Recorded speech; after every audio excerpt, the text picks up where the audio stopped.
Welcome back, True Seeker. Just barely missed the exact score of the Florida State Alabama game in tribute to Lee Corso, the Florida State alumni who ESPN paid tribute to all morning. Don't forget, earlier this year, Florida State suffered a mass shooting the day Lee Corso announced his retirement. That was back on April 17th, the 107th day of the year, when in Gematria shooting equals 107. If you missed that video that I did back in April, you should go back and check it out because it was also perfectly synced with the Seminole that the Florida State Seminoles are named after. And again, I thought the final score of this game was going to be 31-18. My advice today was two bets on this game.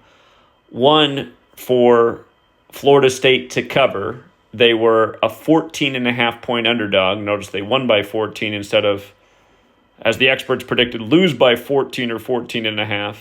So I advise two bets on this game. Take Florida State to cover and also take Florida State to upset.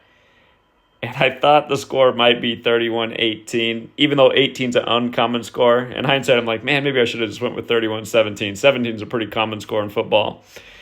But it was for very specific reasons. And again, if you're on the Patreon, this is the intel you get. And again, you guys, I did change the Patreon tiers. $5 tier gets you Friday content. $11 tier gets you written content 7 days a week, plus streams Friday and Saturday. $20 tier gets you all 7 days live streaming, all 7 days notes, and a chance to win yours truly's money each week. We've been doing those money giveaways for about a year and a half, couple of years now maybe. Time flies. Anyway, here was my write-up for today's game. Alabama's coach picking up the 47th win on the 47-date numerology stands out, but does Alabama, notorious for 13, cover a 14.5 spread? Based on the long history of 13 showing up in Alabama games and the fact that today has 11-date numerology could warrant FSU with the points. If the score was 31-18, despite 18 not being a common score, I would die of laughter. And again, that's because Alabama equals 31 the big way and 13 the small way. Had it been 31-18, it would have been a 13-point differential. And then I wrote, keep in mind, ESPN began the day paying tribute to Lee Corso, even bringing up how loved he will be at his future funeral. He went to Florida State, so them upsetting in his honor is also worth $1 parlay. Again, in my community, that's terminology for take your best set of games and put a small bill on it. It's the kind of game that can turn $1 into $50, $5 into a few $100. But that's the terminology we use in our community, the dollar parlay. So almost got the exact score, and we did get the Florida State to cover and Florida State to upset.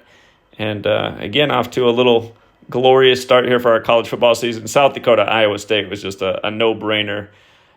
We had Iowa State upsetting last week, so the coach would stay on 66 losses overall, and this week could pick up his 66th win with the team. South Dakota Coyotes, who they destroyed, equals 66. Again, you learn this letter and number code. You'll see just how scripted these games are. So, yeah, the Lee Corso salute definitely did happen. And again, if reading is not your strong suit, which sadly for a lot of people in America it isn't, you should get on the streaming tier. I mean, if you're on the $11 tier, you would have got today's stream, but the advice was very clear in the stream. I think it's clear the way I write it down, too. Florida State with points, Florida State in a small parlay to upset for the big payout. Bada bing, bada boom. Congrats to the winners. Football season's back, and it's as glorious as ever. For all you guys who think these games are real, shame on you. It's rigged at the college level, it's rigged at the pro level, and it's undeniable. Just like how we took Florida to the bank in March Madness. Todd Golden in Trump's golden era with the championship on 4-7.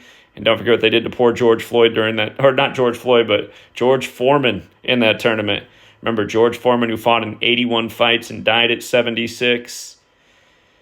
He fought in 81 fights and won 76, only to die at 76. The very next day, Houston won their game 81-76 after George Foreman died in Houston. And keep in mind, that was Houston's 42nd tournament win, and Big George's nickname equals 42. And they said his mean, lean grilling machine, the George Foreman grill, cooked off 42% of the fat.